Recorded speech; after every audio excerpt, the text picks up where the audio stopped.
Hello प्यारे बच्चों। आज हम पढ़ने वाले हैं ह्यूमन रेस्पिरेटर सिस्टम के बारे में। पूरी डिटेल हम पढ़ेंगे और लास्ट में आपको एक क्विक रिवीजन भी मिल जाएगी, तो वीडियो को लास्ट तक देखना मत भूलिएगा। और पूरी क्विक रिवीजन से आपको एक पूरा समरी मिल जाएगी, जो जो भी चीज़ें हमने इस वीडियो के अंदर कम्प्लीटली पढ़ी हैं, और उससे आपकी एक रिवीजन भी हो जाएगी बहुत अच्छे से, है ना। सो फटाफट से शुरू करते हैं। सबसे पहले ह्यूमन रेस्पिरेटरी सिस्टम में हमारे पास आ जाएंगी नॉस्ट्रिल्स, बिकॉज हम नोज से ब्रीथ करते हैं तो नॉस्ट्रिल्स आ जाएंगी। It functions as passage to inhale air with the hair and mucus acting as filter before air reaches throat and then throat to lungs. Nostrils जो है वो एक पैसेज की तरह काम करते हैं एयर को इनहेल करने के लिए, क्योंकि नोस्ट्रिल्स के अंदर आपने देखा होगा हेयर और म्यूकस भी प्रेजेंट होता है। वो क्या करते हैं, जो भी एयर हम ब्रीथ करते हैं उसको फिल्टर कर देते हैं, ताकि जो भी डस्ट पार्टिकल्स वगैरह वो हमारी नोज के हेयर्स के अंदर ही, म्यूकस के अंदर ही ट्रैप हो जाए, और हम जो सांस ले रहे हैं वो प्योर हो, साफ हो। ठीक है, उसके बाद जो एयर है वो नोस्ट्रिल से जाती है to the throat, then to the lungs. Throat में क्या प्रेजेंट होते हैं, कार्टिलेजेस की रिंग्स प्रेजेंट होती हैं। वो क्या इंश्योर करते हैं कि जो एयर पैसेज है वो गिरे ना थ्रोट के अंदर, जो हमारा गला होता है वहां पर।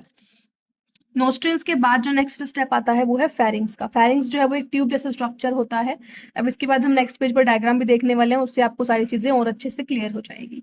फेरिंग्स के बाद आता है ट्रैकिया। ट्रैकिया जो है उसमें रिंग्स ऑफ कार्टिलेजेस प्रेजेंट होते हैं, जो हमने थ्रोट वाला पार्ट पढ़ा वही, उसी को नाम देते हैं हम ट्रैकिया। ठीक है, ट्रैकिया के बाद हम देखेंगे ब्रोंकाई। ब्रोंकाई क्या करता है, ट्रैकिया को कनेक्ट करता है to the lungs and has smaller divisions called bronchioles. Bronchi क्या करता है, ट्रैकिया को लंग्स से कनेक्ट करता है, और इसके अंदर छोटे छोटे से ब्रोंक्यूल्स प्रेजेंट होते हैं। ब्रोंकाई के बाद हमारे पास एल्वियोलाई होता है, जो कि एक बैलून लाइक स्ट्रक्चर होता है और गैसियस एक्सचेंज के लिए एक सरफेस प्रोवाइड करता है। इसकी जो वॉल्स होती हैं उसके अंदर ब्लड वेसल्स प्रेजेंट होते हैं, और ब्लड वेसल्स क्या हेल्प करते हैं, ये ऑक्सीजन की अच्छे से मिक्सिंग हो पाए, ये सब इनका काम होता है। और CO2 को भी रिमूव करते हैं एल्वियोलाई से। इसके बाद आपके पास देखो डायग्राम भी दिख रहा है आपको रेस्पिरेटरी सिस्टम का। जब एग्जाम में पूछा जाएगा ना ह्यूमन रेस्पिरेटरी सिस्टम एक्सप्लेन करो, तो आपको इसी तरह का कुछ डायग्राम वहां पर ड्रॉ करके आना है। ठीक है, सबसे पहले नोज के थ्रू हमने एयर को ब्रीथ किया है, उसके बाद वो जाएगी to the pharynx, tube like structure, then larynx, जिसके अंदर आपको कार्टिलेजेस की रिंग मिलेगी। लैरिंग्स से ट्रैकिया, ट्रैकिया जहां पर कार्टिलेजेस की रिंग्स है उससे जाएगी टू द ब्रोंकाई। ब्रोंकाई यहाँ पर देखो ये दो में जो डिवाइड हो रहा है, दिस इज ब्रोंकाई। ब्रोंकाई के बाद छोटे छोटे डिवीजन जिसे हम क्या बोलते हैं, ब्रोंक्यूल्स। हर एक ब्रोंक्यूल के पास क्या है, एल्वियोलाई है, जो कि एल्वियोलर सैक के अंदर प्रेजेंट है। ये जो छोटे छोटे से रिंग्स जैसे बैलून जैसे स्ट्रक्चर है, ठीक है, एल्वियोलर सैक के अंदर। नीचे लंग्स की क्या प्रेजेंट होगा, डायफ्रागम। मैकेनिज्म किस तरह से ऑपरेट करता है, देखो इनहेलेशन के अंदर क्या होता है, रिब्स लिफ्ट हो जाते हैं। जो ये रिब्स हैं ये लिफ्ट हो जाते हैं, थोरेसिक कैविटी जो है वो एक्सपैंड हो जाती है, डायफ्रागम जो है वो फ्लैट हो जाता है। वॉल्यूम बढ़ जाएगी क्योंकि हमने इनहेल किया है, एयर को स्पेस चाहिए तो वॉल्यूम इंक्रीज हो जाएगी, एयर मींस एंटर कर गई है इनटू द लंग्स। एक्सहेलेशन में क्या होता है, रिब्स जो है वो डाउनवर्ड मूव करेंगे, थोरेसिक कैविटी कॉन्ट्रैक्ट हो जाएगी, डायफ्रागम जो है वो डोम शेप्ड हो जाएगा, पहले के जैसा हो जाएगा, लंग्स की वॉल्यूम डिक्रीज हो जाएगी और एयर कर जाएगी एग्जिट फ्रॉम द लंग्स।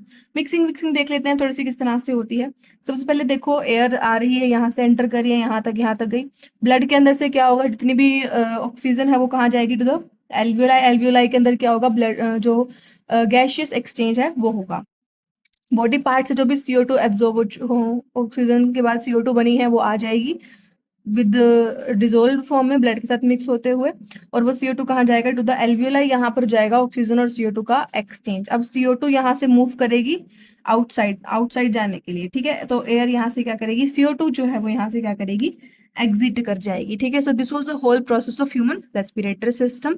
और ये बहुत इंपॉर्टेंट टॉपिक है एग्जाम पॉइंट ऑफ व्यू से, और 1 वर्ड में भी पूछे जा सकते हैं, 5 नंबर में डायग्राम आ सकते हैं इसका। बहुत इंपॉर्टेंट डायग्राम को बिल्कुल अच्छे से करके जाइएगा, इसकी लेबलिंग करना मत भूलिएगा।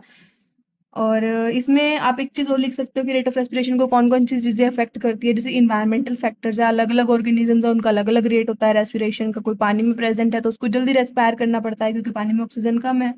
जो टेरेस्ट्रियल ऑर्गेनिजम्स है वो थोड़ा आराम से रिस्पायर करते हैं, अच्छे से ब्रीथ करते हैं। तो ये सब प्रोसेसेस जो है वो आपको रेस्पिरेशन में देखने को मिलेंगे। एनिमल्स के केस में क्या होता है, आप देखो जब एनिमल्स हमारे, हम ह्यूमन बींग्स है, बॉडी साइज कुछ ज़्यादा बड़ा है as compare to small animals. तो इनके केस में क्या होता है कि अभी हमने देखा कि जो एक्सचेंज हो रहा है वो सिंपल डिफ्यूजन से हो रहा है, कि आया ऑब्जॉर्ब हो गया वाइस चला गया। तो सिंपल डिफ्यूजन जो है ना वो सिर्फ काफ़ी नहीं हो पाता है एक्सचेंज के लिए, इसीलिए एडिशनल रेस्पिरेटरी पिगमेंट्स भी प्रेजेंट होते हैं बॉडी के अंदर। जैसे कि रेस्पिरेटरी पिगमेंट का एग्जांपल हो जाएगा हीमोग्लोबिन। हीमोग्लोबिन क्या प्रेजेंट होता है, हमारी आरबीसीज के अंदर प्रेजेंट होता है, जो रेड ब्लड सेल्स होते हैं उनके अंदर प्रेजेंट होता है। और जो हीमोग्लोबिन होती है उसकी ऑक्सीजन के लिए एफिनिटी ज़्यादा होती है, तो वो ज़्यादा अच्छे से ऑक्सीजन को एब्जॉर्ब कर पाता है। और हम ये भी इंश्योर कर पाते हैं कि कोई भी ऑक्सीजन वेस्ट ना हो, क्योंकि सिंपल डिफ्यूजन के भरोसा अगर रहेंगे तो बहुत सारी ऑक्सीजन वेस्ट हो जाएगी। बहुत टाइम लगता है ना ऑक्सीजन को एब्जॉर्ब होने में, तो बहुत ज़्यादा ऑक्सीजन वेस्ट हो जाएगी। इसको प्रिवेंट करने के लिए क्या प्रेजेंट है, हीमोग्लोबिन प्रेजेंट है। हीमोग्लोबिन क्या करेगा, ऑक्सीजन को अपने अंदर एब्जॉर्ब कर लेगा फटाफट से, उसकी एफिनिटी ज़्यादा है ऑक्सीजन के लिए, एब्जॉर्ब कर लेगा। और ज़रूरत पड़ने पर हम क्या करते रहेंगे, उसको धीरे धीरे यूज़ करते रहेंगे, कंज्यूम करते रहेंगे। ठीक है, so this was the whole mechanism of human respiratory system. I hope you all have understood everything, and still if you have any doubts you can ask me in the comment section. I hope you like the video, and if you like the video don't forget to like, share and subscribe my channel. Oh no, we just forgot to revise the whole content.